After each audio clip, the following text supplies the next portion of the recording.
हाँ जी, स्वागत है आपका एक और नए ब्लॉग में। तो बहुत दिनों से यार आपने देखा होगा हम स्टूडेंट्स के बारे में, जॉब्स के बारे में बात कर रहे थे। उनकी मैं सेपरेट लिस्ट बना दूंगा। तो जो भी लोग भाई नए हैं और उनको इन्फॉर्मेशन चाहिए, पहले वो वीडियो आज देख लो आप मेरी। अगर उसमें मैंने बना रखी है तो आपको मिल जाएगी, नहीं बनाई तो उसको बना देंगे बाद में। बट आज भीड़ बहुत ज़्यादा थी यार हर जगह पे, कल भी और आज भी, ट्रेन में, बस में, भाई जिम में। तो इतनी ज़्यादा शॉट ले नहीं पाया हूँ। बट यही है कि कॉलेज खुल रहे हैं भाई, सितंबर आ गया है, तो इसलिए अब स्टूडेंट्स आ रहे हैं, तो इसलिए और ज़्यादा भीड़ हो जाएगी। बट आज हम अपनी वीडियो में बात करेंगे इमिग्रेशन लॉस के बारे में, जो इफ़ेक्ट करते हैं भाई जो लोग यहाँ पे स्टूडेंट्स हैं और जो इमिग्रेंट्स आके यहाँ पे जॉब करना चाहते हैं उन सब के लिए। तो उसका प्रॉपर तरीके से मैं आपको समझाता हूँ कि यार क्या क्या रूल्स हैं, कैसे वो आपको इफेक्ट्स करते हैं, उसमें क्या क्या आपको ऑप्शंस मिलते हैं, नहीं मिलते। और उससे पहले भी सिटी सेंटर चलते हैं किसी काम से, उसके बाद घर जाके शांति से बैठ के मैं समझाता हूँ। तो ये वीडियो लंबी हो सकती है रूल्स को लेके, क्योंकि बहुत सारी चीज़ें समझाने के लिए लोगों के मुझे मैसेज आते हैं और उनको बार बार एक ही चीज़ बताता हूँ हर किसी को। और मैं आज वीडियो में आपको समझा देता हूँ प्रॉपर कि क्या क्या सीन है सारी चीज़ों के साथ।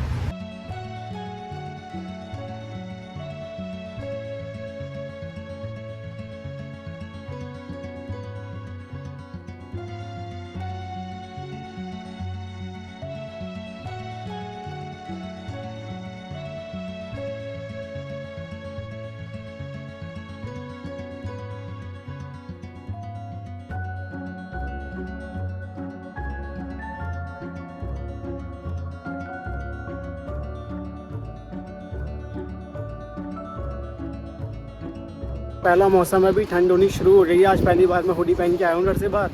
तो मैं भी थोड़ा शॉपिंग मॉल में देख लेता हूँ अगर कहीं पे भाई ऑफ चल रहा होगा, डिस्काउंट, तो वहाँ से हम तो ले लेंगे। फुल प्राइस पे मैं नहीं लेता भाई, बहुत महंगी आती है मेरे हिसाब से।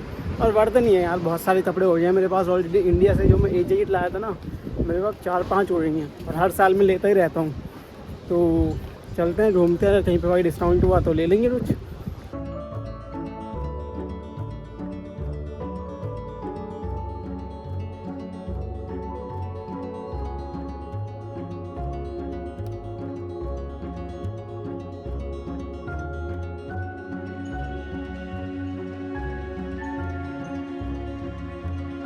तो H&M में ढूंढा यार, कुछ पसंद नहीं आया मेरे को। जैकेट ढूंढ रहा था मैं।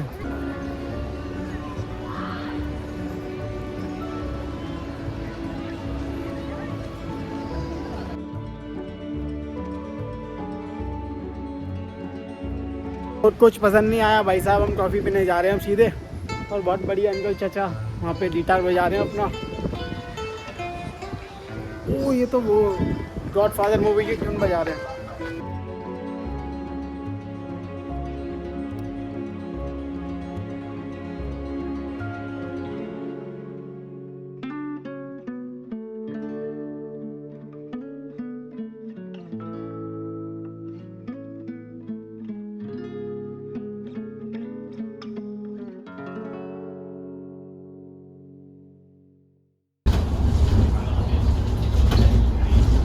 हाँ जी दोस्तों, तो फाइनली अपने टॉपिक पे आ जाते हैं हम कि इमिग्रेशन लॉज जो मैं आपको समझा रहा था, वो मैं आपको प्रॉपर समझाऊंगा पूरे क्या क्या चेंजेस हुए, क्या क्या अपडेट हुए। पहले मैं बताता हूँ लॉ क्या होता है।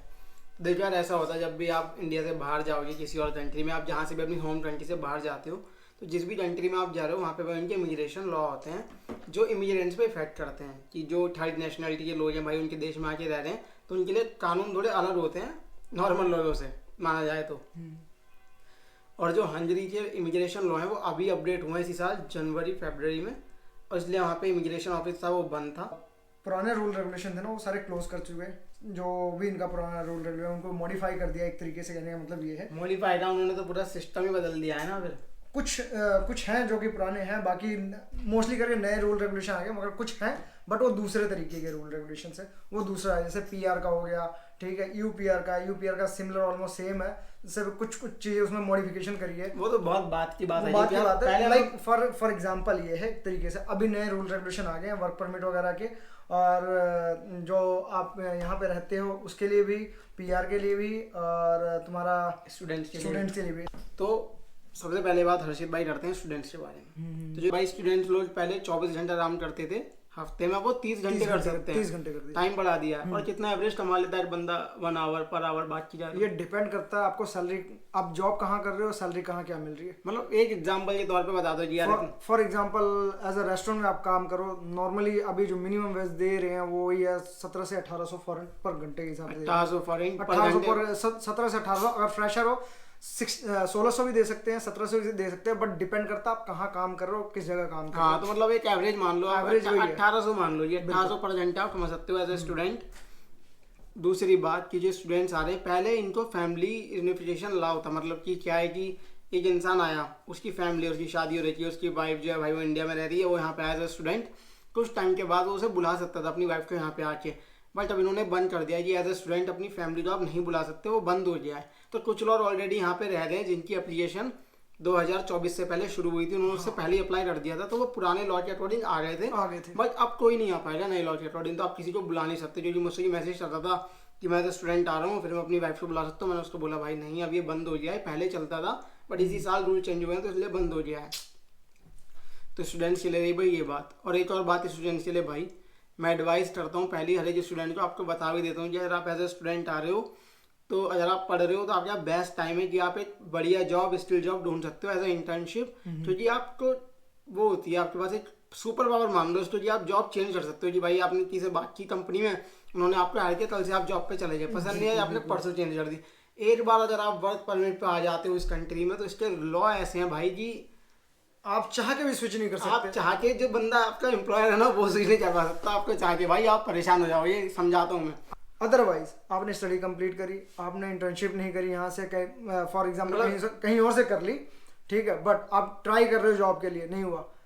अगर 9 महीने का एक जॉब सीकिंग वीज़ा होता है स्टडीज़ के बाद, तो उसमें मोस्ट प्रोबेबली 90% आपको जॉब नहीं मिलती है, ठीक है। अगर मिल भी गई है तो आपको इंडिया वापस जाना पड़ेगा, वहाँ से जाके आपको अप्लाई करनी पड़ेगी। तो पूरा सिनेरियो ये कर दिया गवर्नमेंट ने कि भाई अगर आप यहाँ पे एज ए स्टूडेंट आए हो, और अगर आपको भाई स्टूडेंट के बाद इंटर्नशिप लेके आप उसको डायरेक्ट जॉब में कन्वर्ट करते हो, तो आप बीइंग अ हंगरी कर सकते हो। हाँ। अगर आपको भाई आपने जॉब सर्चिंग वीज़ा ले लिया एक बार 9 महीने का, और उस पीरियड में जॉब मिलना बहुत मुश्किल होता है। क्यों?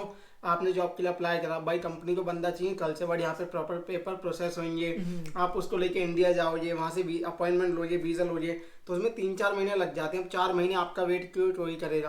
और आपका एम्प्लॉयर कर भी रहा है कि आप भाई इतने स्किल्ड हो कि उसको आपके लिए रुकना पड़ रहा है, तो बहुत बढ़िया बात है। बट इसके लिए यार उसमें हेडेक है। फिर आप आए यहाँ पे ज्वाइन करा आपने, फिर आपको कल को दोबारा प्रमोशन भी हुआ सेम कंपनी में, यानी अपॉर्चुनिटी मिली किसी जॉब की, दोबारा आपको इंडिया जाना पड़ेगा उसे चेंज करने के लिए। तो ये बहुत बड़ा भाई बहुत बेकार पॉइंट है इस इमिग्रेशन लॉ का जो नया आया है।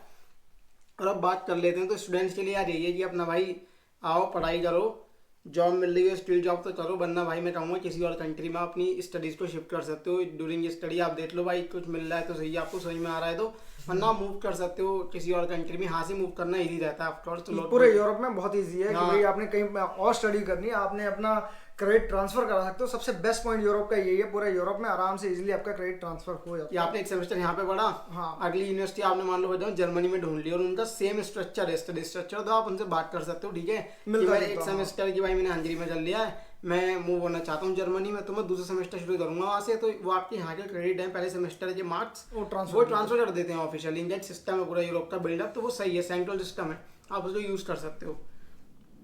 और अब बात करते हैं वर्क परमिट के बारे में। यही बहुत इंपॉर्टेंट है, जो जी स्टूडेंट तुम आ रहे हो, पर भाई कल को तुम भी वर्क परमिट पे ही ढूंढोगे, तो समझ लो इसको सिनेरियो है क्या। पहले क्या होता था कि हंगेरियन गवर्नमेंट ने एक ही वर्क परमिट होता था, उसका कहते थे मुनकावालोश, हंगेरियन में एक ही टाइप का होता था। चाहे आप भाई कंपनी में बहुत अच्छी पोजीशन पे हो, चाहे आप नॉन स्किल जॉब कर रहे हो, स्किल जॉब कर रहे हो, आपका सेम परमिट होता था मुनकावालोश। अब इन्होंने परमिट को डिवाइड कर दिया वर्क परमिट टाइप्स में, कि भाई पर्पस ऑफ एम्प्लॉयमेंट हो गया, यू ब्लू कार्ड हो गया, हंगेरियन कार्ड हो गया, ब्ला ब्ला, बहुत सारे, मतलब 7-8 टाइप तरीके से 7-8 टाइप है। अभी मैं आपको आयरनी वाली बात बताऊंगा, शुरू करते हैं। पहले अगर भाई साहब आपको जॉब मिली है पर्पस ऑफ एम्प्लॉयमेंट में, वर्क परमिट टाइप, ये मोस्टली नॉन स्किल के लिए होता है, तो उसमें अपनी फैमिली को इन्वाइट नहीं कर सकते। यहाँ पे पहले कर सकते थे, अब ये चेंज हो जाए तो अपनी फैमिली को नहीं बुला सकते, और आप PR नहीं ले सकते। पहले हालांकि पहले स्टडी परमिट के 3 साल और जॉब के 3 साल काउंट होते थे आपके। 3 साल आप हंगरी में रह लेते ऑफिशियल, तो आपको PR के लिए एलिजिबल हो जाते हैं आप बाय टाइम, बाकी प्रोसेस अलग है।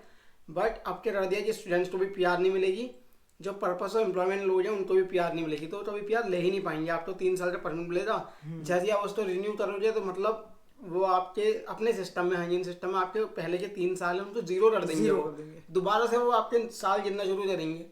तो मतलब उन्होंने साइकिल बांध दी कि जैसे 3 साल होंगे वो जीरो है, तो कभी भी आप एलिजिबल हो ही नहीं पाओगे हंगेरियन पीआर के लिए। बट इसके लिए अगर आप भाई हंगेरी में आ रहे हो और आपने मान लो 5 साल निकाल दिए यहाँ पे, तो आप EU पीआर के लिए एलिजिबल हो जाते हो। जो यूरोपियन पीआर होती है पूरे यूरोपियन कंट्रीज के लिए, वो कंट्रोल होती है यूरोपियन यूनियन से, तो उनके लॉज के हिसाब से वो आपको पीआर के लिए एलिजिबल मानते हैं 5 साल बाद। वैसे हंगेरी आपको ना दे नेशनल पीआर, पर आप उसके लिए अप्लाई कर सकते हो। बिल्कुल। और इवन अगर आप हंगेरी में 2 साल रहे और आप कल को किसी यूरोपियन दूसरी कंट्री में मान लो जर्मनी ऑस्ट्रिया में मूव हो रहे, तो वहाँ पे भी आपका EU पीआर का टाइम काउंट होता है। शर्त यह है कि आपका 2-3 महीने से ज़्यादा ब्रेक नहीं हो, ये ना हो कि आप इंडिया चले गए 2 महीने के लिए, उसके बीच में तो टाइम ब्रेक हो जाएगा। टाइम और टैक्सेस दोनों भाई आपको ध्यान रखना है। अब बात करी कि भाई जो EU ब्लू कार्ड है वो क्या होता है, तो EU ब्लू कार्ड आ गया, दूसरा तरह का वर्क परमिट है। तो उसमें क्या हो रहा है कि भाई एक तो पहले आपकी एक बहुत ही हाई स्किल जॉब होनी चाहिए, दूसरा वहाँ पे सैलरी का वो बैरियर आ जाता है कि आपकी एक पर्टिकुलर सैलरी होनी चाहिए, वो शायद मेरे ख्याल से 7,80,000 फॉरेंट है। अगर आप उस कैटेगरी में आते हो और आपकी एक हाई प्रोफाइल डिग्री है तो आप EU ब्लू कार्ड ले सकते हो। जहाँ तक मुझे पता है EU ब्लू कार्ड जब अप्लाई करते हो ना तो उसके साथ कॉन्ट्रैक्ट होता है, 17 से 18 महीने तक आपको उसी कंट्री में काम करना पड़ता है। उसके बाद आप स्विच कर सकते हो कि किसी और कंट्री में। देखो EU ब्लू कार्ड से क्या होता है, आप पूरे यूरोप में कहीं भी काम कर सकते हो, ठीक है। आप जॉब फाइंड करो, आप जाओ वहाँ पे, आप कार्ड अपना स्विच कर सकते हो आराम से इजीली। इसे EU ब्लू कार्ड कहते हैं। मतलब प्रोसेस वो नहीं हो जाएगी आप तो दोबारा उस कंट्री का वीजा लेना है, आप जाके वहाँ लाइक नॉर्मली यूरोपियन पीपल की तरह आप कहीं भी एलिजिबल हो जॉब करने के लिए। सो EU ब्लू कार्ड का यही फायदा है, बट उसके लिए हाई स्किल जॉब चाहिए होती है, ठीक है। तो बेसिकली भाई जब आप अप्लाई करते हो EU ब्लू कार्ड, 17 से 18 महीने उस कंट्री के लिए काम करना पड़ता है, चाहे आप हंगरी से करो, जर्मनी से करो, ऑस्ट्रिया से करो, ये कॉन्ट्रैक्ट है। जब तक वो नहीं करोगे तब तक आपको वो नहीं होगा। और एक और बात, तो EU ब्लू कार्ड का जो है भाई आपका टाइम स्पेंड वो काउंट होता है टुवर्ड्स हंगेरियन पीआर। अगर आप हंगेरी से डाल लो तो मान लो आपने हंगेरी में EU ब्लू कार्ड लिया और 2 साल हो गए, उसके बाद आपको कल को अपॉर्चुनिटी मिल रही है किसी और कंट्री में जॉब की, तो आप डायरेक्टली जाके वहाँ पे स्विच करके जॉब कर सकते हो। वो कंपनी आपका नया EU ब्लू कार्ड इशू कर देगी उसी कंट्री से, शायद ऐसा जो मुझे 100% नहीं पता, पर ऐसा कुछ है। अब एक और कार्ड आता है हंगेरियन कार्ड, तो सरप्राइजिंगली आप भाई चौंक जाओगे बात सुन के कि हंगेरियन कार्ड के लिए आप 2-3 डिग्री में ही वो हंगेरियन कार्ड देते हैं। तो जैसे कि हमारे जानने वाला दोस्त है भाई, वो जॉब करता है एज अ मान लो अकाउंटेंट, तो इसको पर्पस ऑफ एम्प्लॉयमेंट ही दिया गया है, उसको हंगेरियन कार्ड नहीं दिया। हालांकि उसकी जॉब स्किल्ड है, स्किल बेसिस पे, बट वो नहीं दे रहे। तो अब उस बंदे को क्या है भाई, हंगेरियन कार्ड नहीं मिला। और हंगेरियन कार्ड के लिए जाते हैं रिक्वायरमेंट में कि तुम्हारी डिग्री होनी चाहिए जो स्टडी की, जिस बेसिस पे तुम जॉब ले रहे हो वो हंगेरियन नहीं होनी चाहिए। मतलब आयरनी भाई साहब ये है कि हंगेरी में आपने पढ़ाई की, मान लो फॉर एग्जांपल इंजीनियर की, और वो 3 कैटेगरी गिनते हैं, इंजीनियर, आर्ट्स और साइंस। अगर तुम इन 3 फील्ड में जॉब ले रहे हो तो तुम्हें हंगेरियन कार्ड मिल जाएगा। और हंगेरियन कार्ड का टाइम है वो काउंट होता है टुवर्ड्स भाई पीआर, और तुम अपनी फैमिली बुला सकते हो। और EU ब्लू कार्ड पे भी तुम अपनी फैमिली यहाँ पे इन्वाइट कर सकते हो। हाँ।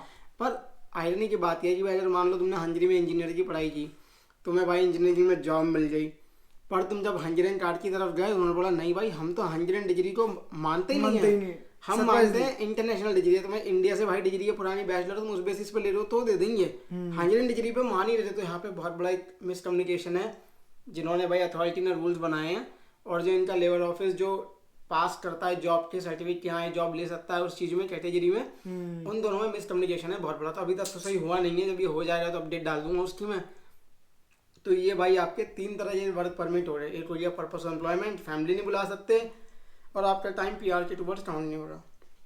EU ब्लू कार्ड फैमिली बुला सकते हो बट एक सैलरी का ब्रैकेट है, और आपका पीआर के लिए टाइम काउंट हो रहा। हंगेरियन कार्ड लेना बहुत मुश्किल है, पीआर के टूवर्ड्स टाइम काउंट हो रहा है आपका, अपनी फैमिली भी बुला सकते हो यहाँ पे आप। और एक और बात, तो इतना सब तो मैंने बता दिया आपको। फॉर एग्जांपल मान लो भाई आप आए पर्पस ऑफ एम्प्लॉयमेंट में हंगेरी के अंदर, फिर आप कहते हो कि यार मैं जॉब चेंज करना चाहता हूँ, तो आप यहाँ पे रह के वो जॉब चेंज नहीं कर सकते, आपको इंडिया जाना पड़ेगा, दोबारा वहाँ से डालने पड़ेगा, दोबारा से जॉब चेंज करने का कि अब मैं जॉब चेंज कर रहा हूँ।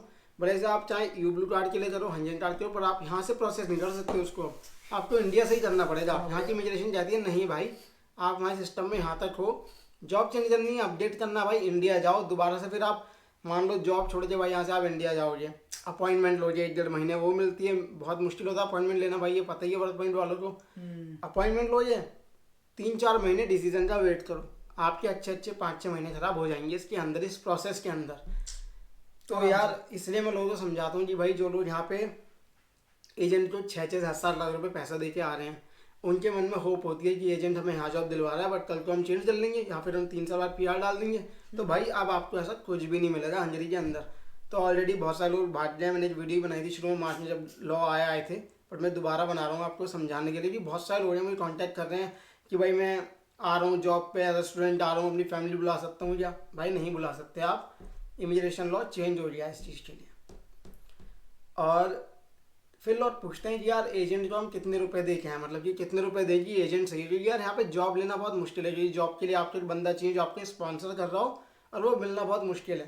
तो कुछ कंट्री में ऐसा होता है कि आप इंडिया से सीधे भाई जॉब सर्चिंग वीडियो डाल के आगे जॉब ढूंढ सकते हो, पर हंगरी के लिए नहीं है। तो यहाँ पे क्या होता है ना, आपको एजेंट के पास जाना पड़ता है भाई, जिसका कॉन्टैक्ट होता है किसी कंपनी से, फैक्ट्री से, किसी से भी, जो आपको जॉब दिलवाएगा। तो कितने रुपए दें हर्षित भाई, फॉर एग्जाम्पल कि कितने रुपए देना सही है कि यार चलो इतने में हो जाए? यार मेरे जानने वाले में वही है कि भाई 5 लाख, 4 लाख, 6 लाख, 7 लाख यार ऐसे दे रहे हैं। मेरे हिसाब से बताऊंगा तो मैं 5 लाख से ज्यादा तो भैया फिर बहुत ज्यादा है। 5 लाख तक मैं क्या दूंगा, चलो यार एटलीस्ट बंदा 1 साल में 5 लाख रुपए रिकवर करेगा। देखो मैं तो कहता हूँ भाई, अगर आपने जॉब ही अप्लाई करनी है ना, आपके पास भाई दुनिया का सबसे अच्छा चीज़ है इंटरनेट। आप सर्च कर, अगर पढ़े लिखे हो आप सर्च करके खुद अप्लाई कर सकते हो, वो कर सकते हो। जॉब नहीं मिलेगी ना ऐसे यार? नहीं मिलती है, ऐसी बात नहीं मिलती है, यार ढूंढ उसकी नहीं सकते। परसेंटेज बहुत कम है। अब मान लो हम बात कर रहे हैं उन लोगों की जो भाई नॉन स्किल जॉब की बात कर रहे हैं, वो अलग चीज़ है। स्किल जॉब की बात अलग है भाई। जो सॉफ्टवेयर इंजीनियर है भाई, उसको कंपनी में यहाँ पे हायर करना बंदा, वो तो ढूंढ लेगी लिंक्डइन से भाई। बिल्कुल। पर हम उन लोगों की बात कर रहे हैं यार जो स्किल्ड नहीं है। अब ऐसा तो है नहीं इंडिया में हर 10 में से भाई 10 बंदे स्किल्ड हैं, 10 में से भाई 1-2 ही बंदा हो रहा है जो खुद जॉब ढूंढ सकता है, जिसकी रिक्वायरमेंट होगी मार्केट में। 9 बंदे तो भाई ऐसे भी हैं यार जो किसी गांव देहात से आ रहे हैं, किसी यार छोटे शहर से आ रहे हैं, जिनको बस बाहर जाके जॉब करनी है, पैसा कमाना है, थोड़ा एक्सपोजर लेना है कि भाई बाहर क्या चल रहा है दुनिया में, तो वो एजेंट के पास जाते हैं। और मोस्टली लोग जाते हैं यार, यहाँ पे बहुत लोग काम करते हैं। बहुत तो सारे एजेंट अगर भाई तुमसे 6-7 लाख रुपए मांग रहा है ना हंगरी के लिए, तो वर्थ नहीं है, क्योंकि तुम यार उसको नहीं बचा सकते भाई। सेव ही नहीं, तुम जो 8 लाख रुपए दे रहे हो ना, तुम्हें उसे वापस कमाने में भाई 2 से 2.5 साल लग जाएंगे, ज़्यादा लग जाएगा भाई। या तो भाई तुम, मैं बताऊँ सही में मेरे हिसाब से दे भी रहा है ना, 4 लाख रुपए बहुत है। ये क्या है, 4 लाख रुपए तुम 1 साल में रिकवर कर लोगे, ठीक है भाई। 3 साल के लिए तुम यहाँ पे आए हो, 3 साल के बाद दोबारा तुम्हें भाई वर्क परमिट को वो करना पड़ेगा, रिन्यू करना पड़ेगा। अब ये कंफर्म नहीं है वो यहीं से रहते रहते हो जा रहे हैं, आपको नहीं, इंडिया वो जाना आपको पड़ेगा। Go back to India. मैंने लॉयर से बात करी थी ना, उसने क्या कहा था, तो आपको भाई 3 साल अगर आप आए हो यहाँ पे, तो 3 साल दोबारा इंडिया जाओ, वहाँ से अपडेट करके दोबारा आओ, 5-6 महीने जब यहाँ पे हो गया, तो भाई पहले साल आपका पैसा रिकवर करने में निकल जाएगा। तो 4 लाख रुपए ठीक है भाई, 1 साल आपने रिकवर कर लिए, 2 साल और आपने भाई वो मुश्किल से मेहनत करके सेव कर लिए। अगर आप भाई आ रहे हो 8 लाख रुपए, 9 लाख रुपए देखिए हंगरी के अंदर, तो भाई वो 2-3 साल तो आपके वो पैसा 9 लाख दिया है ना, उसे रिकवर करने में निकल जाएगा, फिर दोबारा इंडिया जाओ। तो इसलिए मैं मना करता हूँ कि भाई आप हंगरी को चूज़ ही मत करो एज ऑप्शन। मैं खुले में बोल रहा हूँ आपसे, और सिंपल सी बात है भाई, इमिग्रेशन लोग बहुत इफेक्ट करते हैं। और आप पूछोगे आप कौन सी कंट्री जाएँ हम, तो मैं सिंपल सी बात कहूँगा भाई, यूट्यूब पे आपको बहुत सारे लोग मिल जाएंगे हर कंट्री के बारे में। जैसे मैं हंगरी के बारे में बता रहा हूँ तो बहुत सारे लोग होंगे जो ऑस्ट्रिया में रह रहा होगा, वहाँ के बारे में बताएगा, जर्मनी के बारे में बताएगा, जहाँ के इमिग्रेशन लॉ थोड़े से नॉर्मल हो, जो आपको भाई PR दे रहे हो, या फिर ऐसा हो कि चलो भाई इतने रुपए लग रहे हैं, 3 साल में वहाँ पे रहूँगा, PR ले सकता हूँ, तो PR वहाँ पे मिल रही है, तो भाई आपके लिए बढ़िया है कि आप कहोगे चलो भाई 3 साल मुझे PR मिल जाएगी, 4 साल बाद तो भाई फिर मैं आराम से काम कर पाऊंगा, वहाँ पे परमानेंट हो जाऊँगा। हंगरी में क्या है भाई, ना आपको PR मिलेगी, ना अपनी फैमिली बुला पाओगे, ना आप पैसा कमा पाओगे। तो फ़ायदा क्या है ये आपको डिसाइड करना है।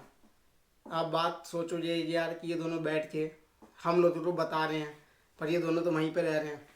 तो भाई हमारा सीन ऐसा है कि हम भाई यहाँ पे मैं 6 साल से, हर्षित भाई 7 साल से रह रहे हैं, ना इन पे PR है, हर्षित भाई में ना मेरे PR है, खुले में बोल रहा हूँ मैं। पर मैं आपको बता रहा हूँ कि भाई हमारा क्या है ना, हम यहाँ पे रह रहे हैं, ये रूल अभी आए हैं, तो रूल ज़्यादा इफेक्ट करेंगे उन लोगों को जो आ रहे हैं। जो ऑलरेडी यहाँ पर है उनका भाई आधा जो टाइम हो गया होगा, उन्हें कोई अपॉर्चुनिटी देख रही होगी।